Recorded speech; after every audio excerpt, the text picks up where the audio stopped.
We're about to start our Governance 101 session, but before we do that, I just want to update you about the film quiz, which took place last night and was hosted by the wonderful Rima Tariq from Filmhouse in Edinburgh. It was really good fun, really far too hard for me. But I just to let you know that Joan Parsons was the winner of the quiz. Congratulations, Joan. And the runners-up were Emily Steele in second prize and Alia Lauren Klein. So congratulations to all of you. I'm very impressed. It was a really tough quiz. So if we proceed with this afternoon, I'd like to welcome along Katrina Reynolds, who is the Head of Governance and Engagement for Arts and Business Scotland. Hello, Katrina. Thank you for joining us. Thank you, Nicola. Thank you for your welcome. Thank you. So you're going to take us through a presentation, and I'll keep an eye on the comments and see if there's any questions. We'll do them at the end. That would be fine. Thank you. Great. Thank you. So off you go. Thank you very much. And if we go, thank you. Start the slides now. Thank you very much. Hello. Yes, as Nicola has said, my name is Catriona Reynolds, and I work with Arts and Business Scotland. We're a small Scottish charity, a sector support agency that works with the cultural sector to support them, particularly in areas of advice, guidance and training in areas of fundraising and governance. And my particular patch is indeed governance. In terms of my credentials, I've worked for the organisation for nearly 14 years, and in the governance area. I'm an experienced board member and trustee in my own right, so you may find me using my own examples as we go through the next 45, 50 minutes or so. Because it very often is how I can explain best some of the issues that we come across.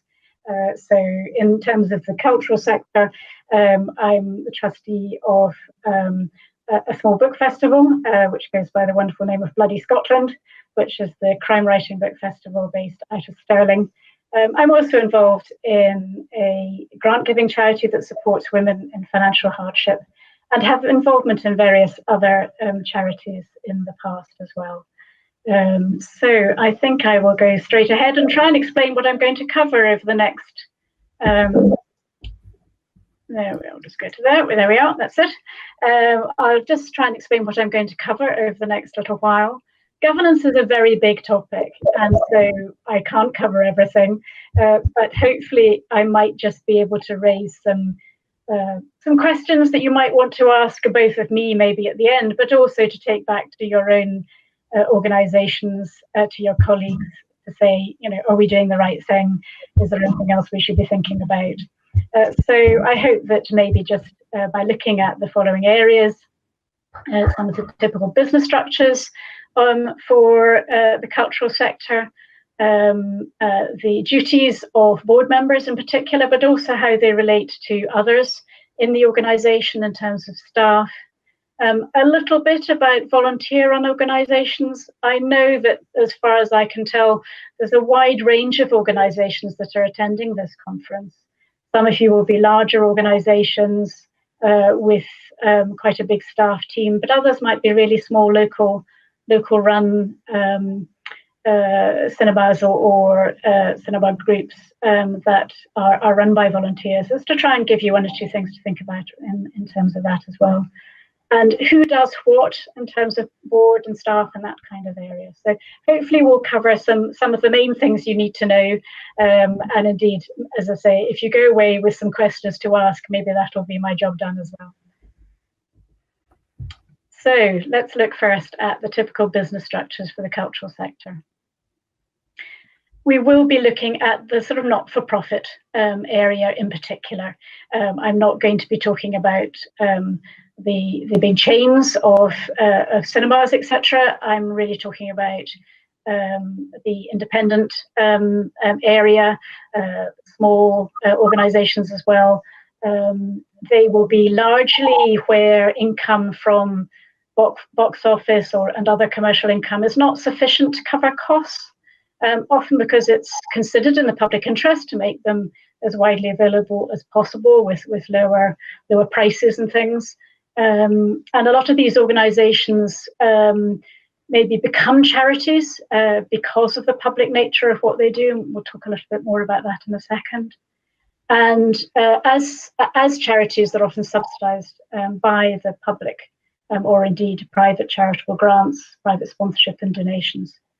Some key things to think about in terms of the difference between the for-profit sector and the not-for-profit sector is that the not-for-profit sector do not have shareholders.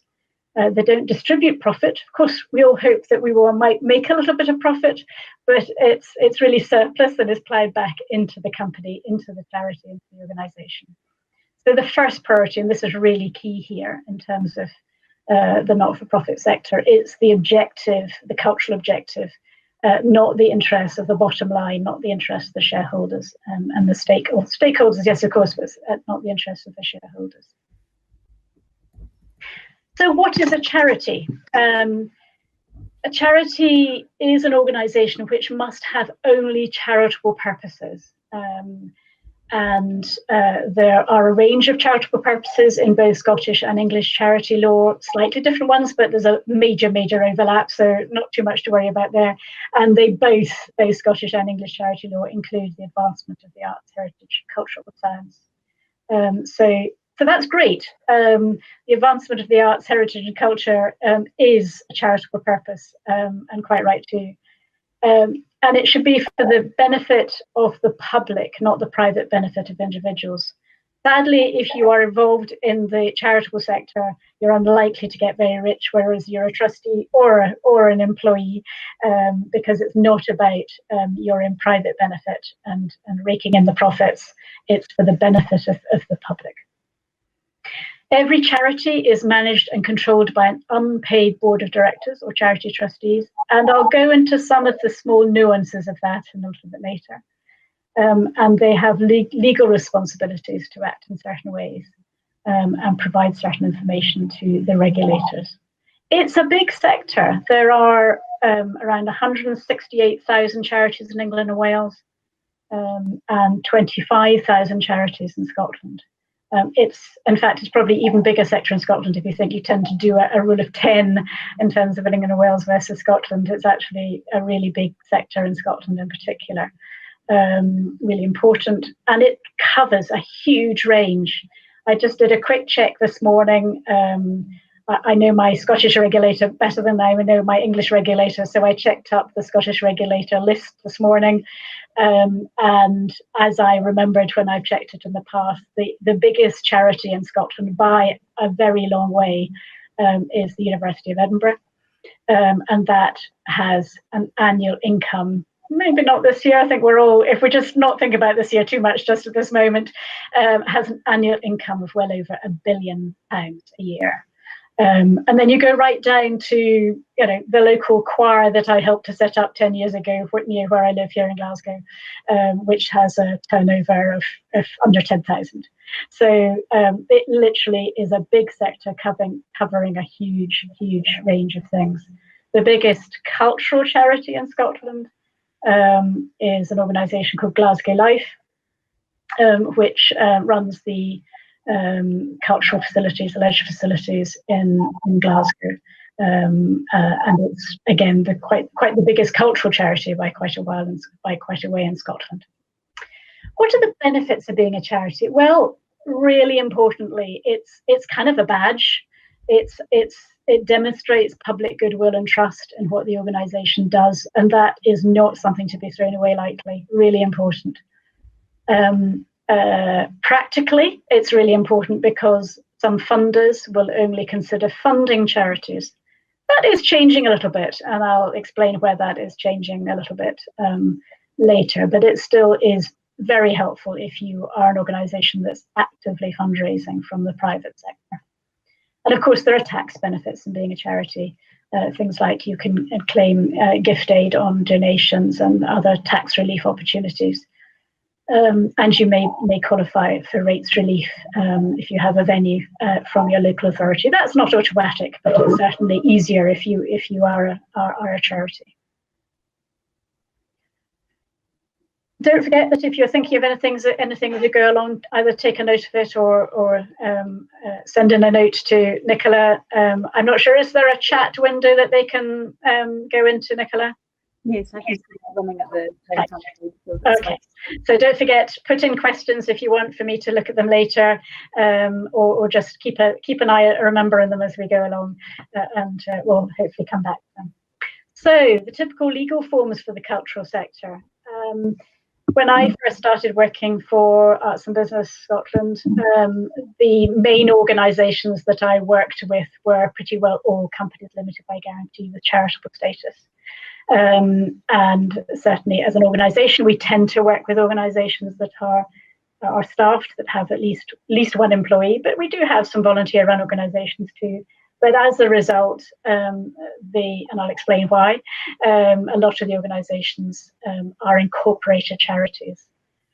Since I have been working for Arts and Business, there's a new charitable form, a new legal form that has come in both England and Scotland, and it's called a charitable incorporated organisation, a SCIO in Scotland, or a CIO. I'm not quite sure whether it's pronounced CHIO or KIO or not anything at all, but in England and Wales.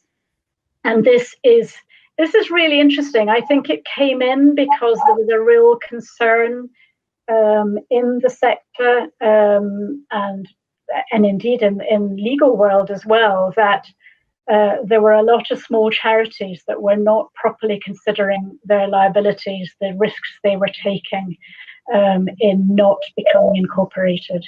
And that could particularly occur to, I think it came in and was something that really cropped up sort of after the millennium, when there were a lot of small local communities that were being either gifted or were buying their local church hall, their local village hall for not very much, and were taking over the running of that organisation. And it was a local group of volunteers who were really keen to do their bit for their local community. And they suddenly had a building that they owned. They might have even had employees, such somebody looking after the hall, and they had no idea that they were taking risks in that way, because they were directly personally liable for any issues that occurred over things like unpaid debt. So I think that the charitable incorporated organisations came in really to make a simple form of incorporation that small organisations wouldn't be frightened to think about. So if you're in a situation of being a small organisation and you're not sure whether you are properly covered in terms of your risks and your liability, then this is the sort of thing that you might want to think about. Because unincorporated charities, of which there are many, many, so for instance, Scotland alone, which is the area I know best, probably over half of those 25,000 charities in Scotland will be unincorporated. But they'll be tiny, they'll be small, there'll be things like my local choir, which doesn't take enormous risks. And frankly, wouldn't necessarily be in a position to actually have large unpaid debts. But as soon as you own a property or you're employing staff, these are issues which might be a problem. I do also sometimes come across non-charitable options. Sometimes you get companies limited by guarantee who have chosen not to have charitable status or not yet, but kind of act like charities in any other way. Community interest company, I'm going to come on to that one separately as a separate line in a moment, and cooperatives, which I'm not going to go into in a particular way today. So carry on there. So the key characteristics of an incorporated charity. I've been going on about this. This is really important. The majority of the organisations in the cultural sector that we work with in Arts and Business will be either companies limited by guarantee with charitable status or a charitable incorporated organisation. And the reason for that is that the organisations have a legal personality in their own right. So the organisation is the one that owns the building or employs the staff, rather than an unincorporated organisation where it's all the individual members and trustees that own the building. So if something happens, every single individual member and trustee could potentially be liable for debts. Whereas with an incorporated charity, you have limited liability. If you're a company, you have a limit of perhaps something like £1. I think maybe I've actually got a slide later on that mentions that. If you are a SPU or a charitable incorporated organisation, in fact, the limit is there's not even £1 would you be liable for. What is a governing document? You may hear people talking about a governing document. It has all sorts of different names. It's kind of the document which was probably formed when you started up as an organisation. It's a kind of catch-all term is a constitution, and that is actually what a SKIO or a charitable incorporated organisation, their governing document is generally called the constitution. If you are running a company, then it will probably be articles of association, which will be registered with Companies House. There are other forms. There's trust deeds. There's various other forms, but it would probably be more likely a constitutional articles that you will find as your governing document. And your regulators, as I've mentioned, one of the attractions for the SKIO form or the charitable incorporated form was that they only have one regulator, which is the charity regulator, Charities Commission in England and Wales, or OSCAR in Scotland. If you're a company, which is with charitable status, then you also, your other regulator is Companies House, which is another reason why people quite like the charitable incorporated organisation. They only have one regulator to worry about. So what does limited liability mean? I've already referred to that a little bit in the previous slide. If the organisation is a separate legal entity, if it's a limited company or a SKIO, the liability is usually £1 in terms of a company, and if it's a SKIO, then it's actually not even that. But however, if I dare to use a monopoly analogy, it's not a get out of jail free card, because the people running the company, the directors, the trustees, could incur personal liability for the company's debts, even if they have that thing called limited liability, if they have been found guilty of some wrongdoing, such as wrongful or fraudulent trading. So just remember, it's not a complete get out of jail free card, but it is really, really important, and always something to think about if your organisation owns property or employs staff or is entering into contracts in any way with partners, etc. So limited liability protects the innocent, but not the fraudulent or the negligent. And I mentioned I would come back to the community interest company. This is another fairly new form, came in about 2006. Interestingly enough, I started working for Arts and Business in 2007 and was working very quickly in the governance world. But I didn't come across a community interest company, even the terminology, until about 2008. And I even remember asking a charity lawyer who didn't know anything about them at all. So it was very much under the radar for a little while. But it is a real option because there are some things that are different. It cannot be a charity, but it does show you, it still shows your primarily sort of social objectives, your public, the public interest, maybe slightly lesser extent, but primarily social objectives as opposed to profit objectives, because the surpluses are principally reinvested for the organisation, for that purpose in the business or in the community. So it's not about driving profit. It cannot be a charity, so it can't benefit from the tax benefits such as gift aid, etc. But it does have an asset block, which is ensuring that the assets and profits are being retained for community purposes. So it's sending out very strong messages to the community that it's doing work for community purposes. And the key difference here, and the reason why it can be quite attractive for some people, is that the members of the board can be paid.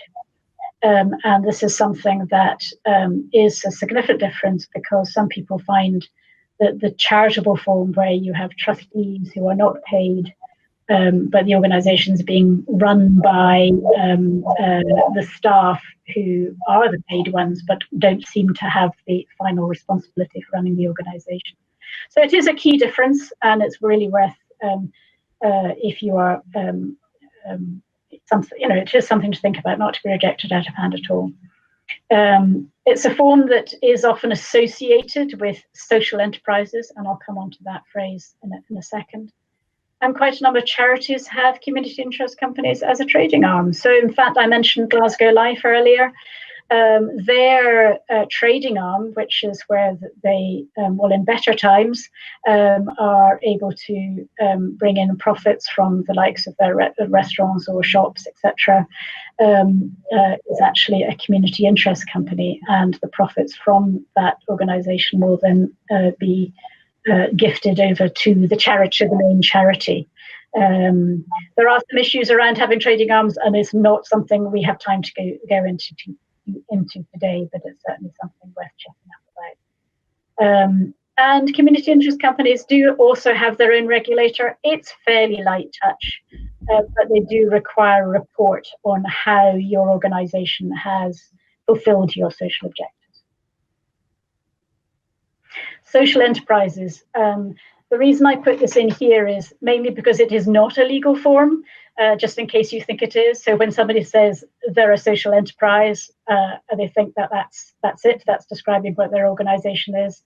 Actually, it still has to have one of the legal forms that we've been talking about in general. So you might find it might be a community interest company, but it could also be a charity. It could be a company limited by guarantee, or it could be a SKIO. The key area about a social enterprise is that they are working towards, hopefully they are actually generating the majority of their income through trade rather than from public subsidy.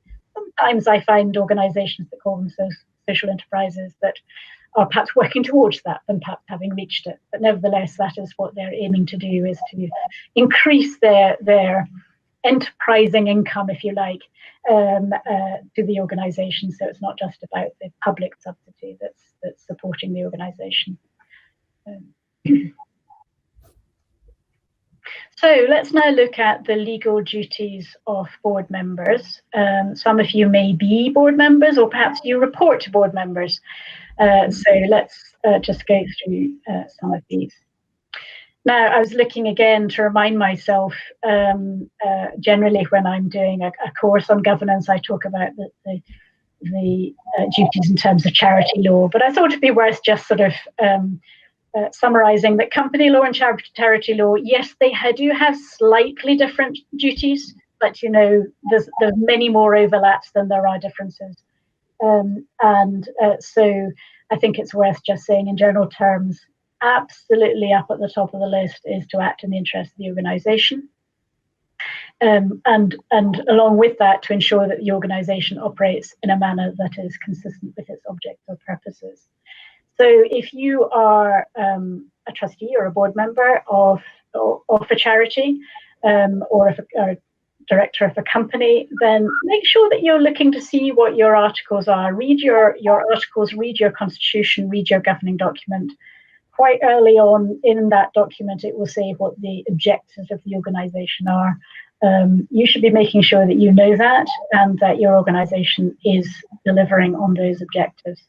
And indeed that you then are acting in the interest of the organisation. Really important to remember that as particularly in the charity sector, you're kind of representing the public as a trustee, because charitable status is a privilege. And as a privilege, you get a lot of benefits, such as the tax benefits that we've talked about. But the other side of that is that you have to be aware that you're very often looking after an organisation that's not your own. You don't own it. You are, as it were, a custodian of it. So you must act with care and diligence in terms of the organisation's finances, in terms of its reputation, etc. Important to manage conflicts of interest, and we'll come on to that in a separate slide. And just generally to ensure that the organisation complies with the law. There are more than that, but that is probably a good summary of the general areas, general duties of board members. Collective responsibility. This is a really important aspect of charitable law. Charity trustees are collectively responsible for all the activities of the charity. So maybe you're a trustee and you go along to meetings and you think, oh, this is not really the area that I know very much about, so I might just, sit on my hands here. I won't say anything. It's up to others who understand more about this. Well, you may not be contributing to the discussion, you may not know very much about it, but you are collectively responsible, along with your other trustees, for everything that your charity does. So why not ask those, what in Scotland would be called daft laddie questions, but ask the silly questions, because in fact there is no such thing. I have so many times, sometimes, and it's usually on finance, because I will completely admit myself that sometimes charity finance is seems to be a bit of a mystery. And so I'm the one that very often says, excuse me, Chair, what does that mean? What's that figure there? Ask those questions. It's so important, because you are all collectively responsible. You may give a certain people on your board or your committee or your on your board titles such as chair or treasurer, and indeed they will have a role to play, which will have a slightly enhanced area, but they are really servants of the board. They are not they're not overseeing what you do. You are collectively responsible with them for the activities of the organisation. And a phrase which I will be using several times over the next little while: charity trustees can delegate some of their functions to others, whether it's staff or subcommittees or indeed chairs or treasurers, but they cannot delegate their ultimate responsibility. Really important to know who your board members are. Now that sounds really silly, but I'm sure we've all been going to Zoom meetings over the last 9 months. I know I have, but it could equally be round a table when we're back into normal times. Who's run that table? Who's in that Zoom conference? What is their reason for being there? Now, it doesn't mean that non-board members, non-trustees can't be there. But you should be aware that the board meetings, which are held to make the main decisions of the organisation, that it is the directors, the trustees, the board members that are the people that can vote. I'll explain why I'm using all those terms in a little bit, of directors, trustees and board members. But you should be aware that they are the people that should be voting. Having said that, of course, very few, if there's ever a vote at meetings, it's usually done by consensus. But just be aware that there might be other people around the table. There might indeed be staff, and very likely there'll be a chief executive. That's not to say that these people can't speak at the meeting, but be aware that your staff are there to put forward proposals, to make recommendations, but the decision actually goes with the board. You might find that there's an observer at a meeting from the funder, something like that. Again, just be aware that they have a slightly different role, and they should be there to observe. And that any person who's not formally elected or appointed to the board may find themselves being held legally liable just as much as a charity trustee. So it's not a small thing there. To be honest, it probably rarely, if ever, happens, but just be aware that who are the people that are around your table, why are they there? You'll probably see in your minutes of your meeting that it will say who is present, and that should be the list of the board members. And then there'll be a little bit further down in your minutes, will say in attendance. And in attendance could be staff members, it could be an observer, it could be an advisor, maybe your local accountant who's there because he's about to give you some advice on a particular area, something like that. But just so something just to be aware of, who's around your table. Charity trustee remuneration. I mentioned earlier that charity trustees are not paid or should not be paid. That is the basic principle. However, there are exceptions. For instance, I worked for Scottish Opera for many years as a fundraiser, and there was a period when a lot of the big performing arts organisations, certainly in Scotland and probably elsewhere, suddenly put their chief executives onto the board of their organisations, and it happened while I was working there. So suddenly all the big national performing companies in Scotland, the chief executive joined the board, and it was all to do with that. And I am not even going to begin to explain the reason behind that. But there was a reason why it was useful to have, or necessary to have, a board member who was being paid. Go and ask your local accountant about what that means, because they will explain it much better than I ever could. But it does mean that you might find that there will be one or two staff members, maybe the artistic director, the chief executive, if you have such a thing in your organisation, might be on your board. The really key thing here, however, is if you do have people that are being paid by the organisation on your board, either directly, so as a staff member, or maybe indirectly, so possibly you might have a trustee who works for a company who's providing services to the charity, and if it's allowed in the constitution, in your governing document, then it is possible.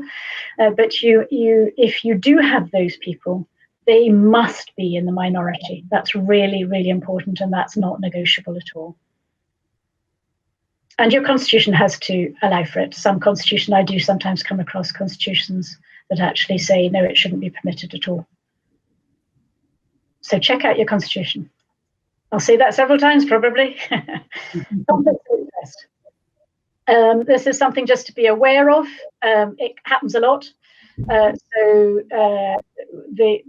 sector we all work in, the cultural sector, is too small a world. We're all probably on several committees or boards or whatever, however, and particularly if you work in a small community or perhaps a rural community, you're probably all knocking into each other at different meetings as you go around your various committees and around your town. And so there may be conflicts of interest. So it's just something that has to be managed. It's not always ideal, but it does crop up. So make sure that it is managed in some way, whether it's recorded if there are conflicts. So you might have a situation where you have somebody who's appointed by a local organisation. It might be a local authority, or it might be something like a local school, and then something comes up in the discussion in the charity that is affected by that relationship, and so that charity trustee would certainly have to declare that conflict. Lots of people may be fully aware of it, but not always. You might not always remember what the conflict might be if you're not that person.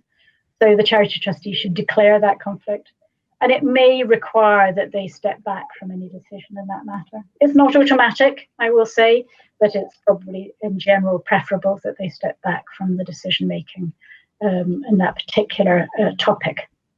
There might be a personal conflict. So you might be, particularly in the cultural sector, you sometimes find small organisations where they might have artists on a board who are wanting to deliver artistic activity for the organisation. So that might be a personal conflict that they have to make sure that they step back from relevant decisions in that area. It might not be allowed in your constitution again, but if it is allowed, just make sure it's managed, that it's being properly recorded in your minutes, and that everybody's happy, that they understand that there's a conflict now that's being talked with. So who's who? Who's responsible for what? Well, you've heard me, I'm using all sorts of words, using the words interchangeably. I talk about trustees of the charity, directors of the company. And indeed, if you are a charitable company, then that's exactly what you will be. You will be trustees of your charity and directors of your company. If you are a trustee of an unincorporated association or a SKIO, then you're probably just a trustee. You also might find yourself being called a committee member.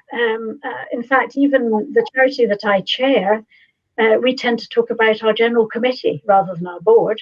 If you are involved in perhaps a university or a school, then you're probably talking about governors. So there's lots of terms there, but probably the term I most often hear in the cultural sector is board member as a particular catch-all term. So those are the people that are working unpaid. I've just been talking about that, collectively as a team of equals to make decisions for the charity.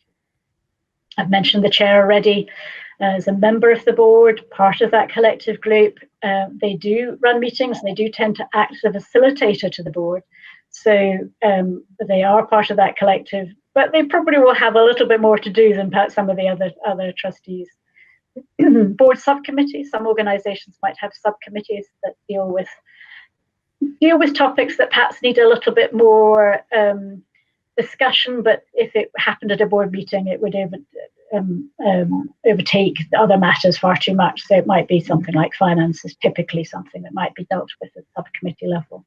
But they cannot be decisions. They may be delegated to look at these matters, but they have to refer them back to decisions back to the board. Members of the company. Now, I'm not going to go into this in any detail at all, but if you in a company limited by guarantee, then you have to have at least one member. The ones that are one member are fairly rare. That might be a case of your local authority might be your one member.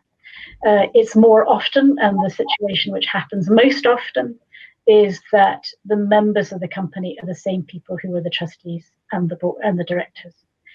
So in fact, they have three roles. They're members of the company, trustees of the charity, and directors of the company. Some organisations, particularly older organisations, may have members over and above that.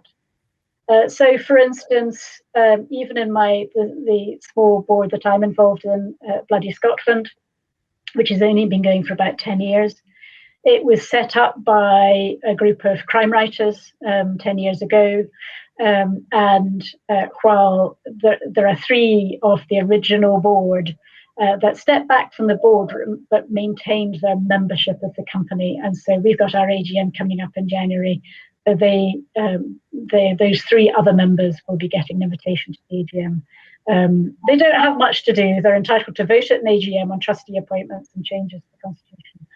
But it maintains the connection for a lot of people. And some organisations, you will find that the members are perhaps were originally involved in founding the organisation. Not uncommon at all.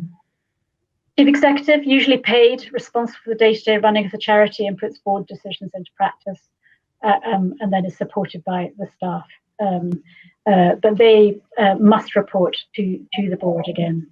Said it before, saying again, the board may delegate some matters to others, but any decisions remain the responsibility of the board. They are ultimately accountable for everything the organisation does. Now, this is not necessarily even anything like the management structure of your organisation. And it's not really about what the organogram looks like, but it's more about the numbers involved. Here, you've probably got a small cultural organisation. It could be, a small theatre company. It could be a small cinema or whatever. But the point being that your board is probably bigger than the number of staff, and that's the key thing to note there. So if you were a trustee of an organisation like this, then you might be just a little bit more hands-on than a trustee of a larger organisation. So to go through that, your key characteristics may have more board members and staff, small staff that deliver everything, planning, producing, financial administration, marketing, etc., etc. Your chief executive will be somebody that it will be the art form that is their first love, but they now find themselves running a business. And they might be looking to the board just to help them in certain areas. But usually, and I say that, it's quite important to say that, usually in an advisory capacity rather than in a doing capacity, if there are skill gaps on the team. So typically it might be something like finance, because in a very small team you might have somebody that is a good bookkeeper but doesn't have a financial qualification in sense of a chartered accountant or something. But you might have a chartered accountant on your board who might give you some advice on how to lay out your accounts and that kind of thing. Or you might have somebody who has HR, personnel expertise on your board, who might just give you some guidance on how to look at staff policies, etc. So these will be generally an advisory capacity. And then you've got a larger organisation like this. This is a theatre, as probably you could tell, but it doesn't really matter, what type of organisation it is in that sense. But what it is you're seeing is whole departments here. You've got whole departments of marketing and finance and fundraising, etc. And here you've got a board that actually will probably have less to do than your small organisation, because they will be probably generally turning up. Oh, missed a slide there. That's a shame. Well, I'll try and explain it. So generally, they will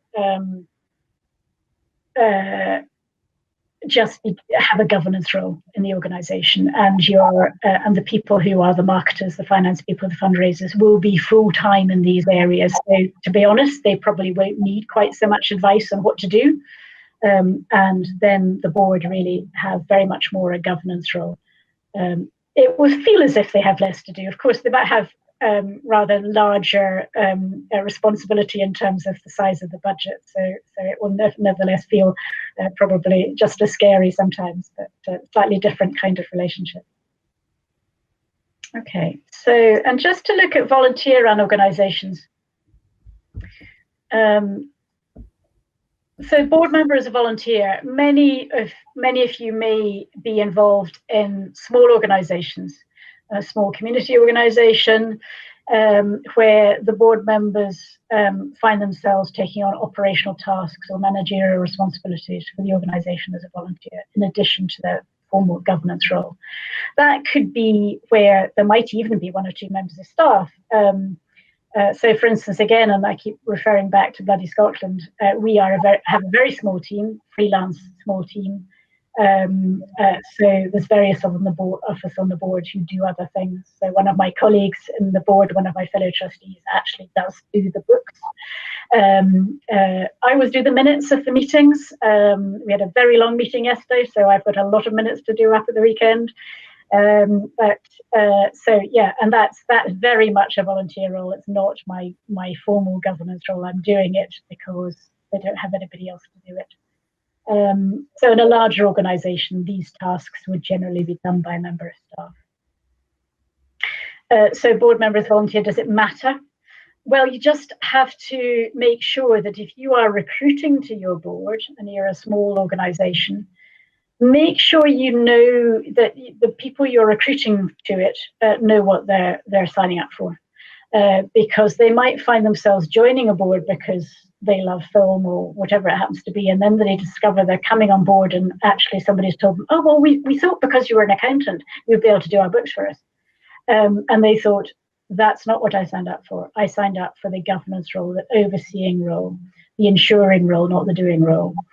So just always make sure that trustees you're bringing on board, board members you're bringing on board, absolutely understand what it is they're signing up for, because they may not have the time. They may love what you do, but they may not have the time.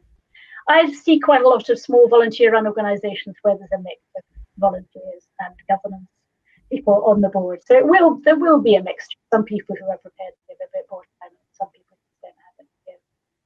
But it is it's something to really be aware of. That they may struggle to differentiate between their strategic and their operational role, and being involved operationally might erode their objectivity. Rattle on fairly quickly because I know I'm potentially running out of time. How can this be managed? Well, they should wear a different hat for each role. You can't get away from it. It always seems to come back to this being quite a good analogy to use. So you put on your governance hat when you're attending your board meetings, your committee meetings, your collective decision-making meetings. You might have a specific board hat, so you might be a treasurer or a chair or a chair of a subcommittee or something. But those are both different to the volunteer hat, and it's that. And the reason why that's important is that with your volunteer hat on, you find yourself reporting to a staff member, if the organisation has staff.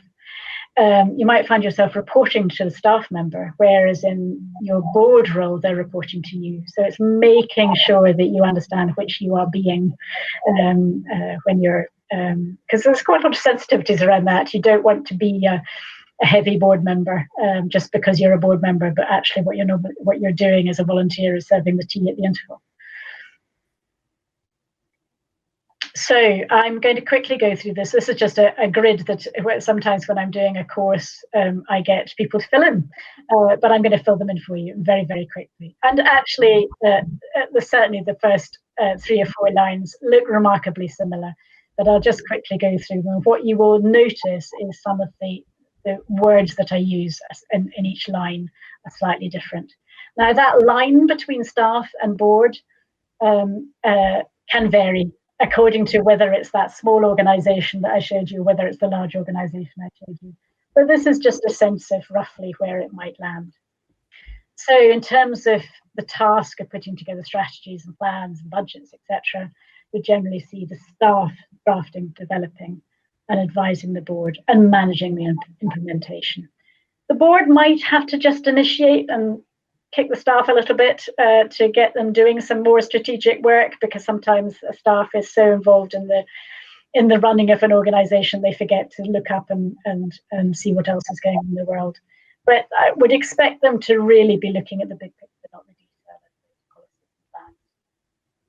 Artistic curatorial, I've actually got a slide right at the end, which I'll mention again later. You will see that on the left-hand staff line, there's words like deliver and implement and manage. And on the other side, on the board role, it's words like approve and ensure and accountable. And then again, manage, delegate to on the right-hand side, manage and report to on the left. Management of staff, if your organisation has a chief executive and has a staff, then I would expect that the chief executive will generally be managed and be appointed and supported by the board in some way or another. Sometimes it's the chair, sometimes it's other board members. And the board role then is approving staffing policies and structures. And then the management of staff will generally be managed by the chief executive. So I wouldn't expect the board to be delving further down into the management of the staff, although one hopes that they would know them and understand what they do. But it's something that you would generally leave to the chief executive. Fundraising, I would just say that mainly here, the key here, and it can be on either side, because particularly in small organisations, the board might play a very big part in fundraising. Wherever it sits, it should be managed by one person or one department, because if you have multiple people going out and asking for money, you can get into a lot of trouble. But the board can play a big role here in assisting with contacts. That's what I would think the board could help here.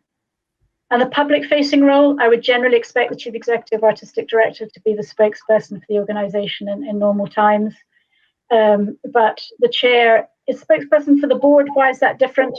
Well, in general, the board wouldn't be out there speaking for the organisation unless, sadly, sometimes a problem, but it might be something like the appointment of a new chief executive, obviously, things like that. So that's a real canter through there. And this slide, again, is just actually those same things, but just highlighting the draft, advise, manage, deliver, report to, manage, and then on the other side, approve, monitor, ensure, compliance, accountable, all these sorts of words there. So board members are not management, focus on the ends, not the means. If charity employs staff to run the organisation, the role of the board is to ensure that the charity is run properly rather than doing it themselves. Noses in, fingers out is quite a nice phrase, and it kind of means you should know what's going on as a trustee, but on the whole, stay out of it until you need to get involved. And if at least the third time I said it, you may delegate some matters to others, but any decisions remain the responsibility of the board. Successful board works an effective team. I won't read all this out, but it's just trying to bring together their basic role. They must be committed to the organisation, bring their skills to the organisation, generally in a governance role, sometimes a little bit more in a volunteer role. They do decide policy, they guard the assets of the organisation, and they perform an ambassadorial advocacy role for the organisation. Actually, this is my last slide, and it's I could have brought it in earlier, but it's something that I feel is quite important. It's the one thing that makes the cultural sector different to any other part of the charitable sector, is the artistic element, the curatorial element. And a board, I would expect them generally to leave it to the artistic director, the chief executive, or whoever is the senior person in charge of the artistic delivery of the organisation. They appoint somebody. The most important thing, as was said here, that the board can do is focus on appointing the right person and then letting them get on with it. But always being aware that they need to monitor, they need to ensure that financial reputational risk is taken into consideration, etc., but monitor success of the organisation. So that's my canter through governance, and we've got a few minutes for any questions. Nicola, have we got anything? There's a couple of people roughly the same thing, really, which is about how you bring board members in and how you kind of find the right people, what the process is for that, and how you maybe find people outside the creative world, maybe with financial backgrounds or those kind of roles. It is hard. It's something that arts and business used to do quite a lot of. It became harder when it was something that was big in the sort of 80s and 90s, when you had big corporate organizations who were encouraging volunteering from their employees. And we had a job at Arts and Business actually to try and find match business people to arts organizations. That is tougher, but there are many places. Advertise. Don't be afraid to advertise. When I first started in this role, the sector didn't advertise anywhere. They didn't dare, because it was about advertising in the national papers, which cost a fortune. But nowadays, you've got the internet. You've got sites that are free or don't cost very much. You've got LinkedIn ways of promoting it. So just go out there and spread the word. Use social media. And don't be afraid to bring in fresh faces that you don't know, that might even sometimes having somebody that is so different to you that asks the questions, that think, why on earth are you doing this? You know, this is because they don't understand. Well, that puts you on your mettle to actually explain why you're doing certain things. Why are we doing this thing which is not going to bring in any money? Well, actually, it's because we might be funded by our main funder to do something in this particular area, which doesn't normally get sort of activities like this in their area. So do advertise. But also just use every. If you've got somebody who's departing as a board member, see if they can try and find somebody to replace them if they come from the business sector. So if you're local bank manager is retiring, say to them, can you find somebody from your bank or from another that you know in your sector? But the key big difference I've seen in the last 10 years is that people now advertise. They're not afraid to do so. It's not a shop. It's not people tapping you on the shoulder and saying, would you like to join our board? It's very different now. So it's a inadequate answer, but yeah. Enough for today, I think. And one last about how long board members should. I'm not hearing you very well, Nicola. Is there a guideline about how long a board member should be in post? Oh, that's a very good point, actually. Again, it will depend on this, the sort of thing that is actually in your constitution and in your articles, or it might not be. So there are many organisations where there's no limit to how long you may serve on a board.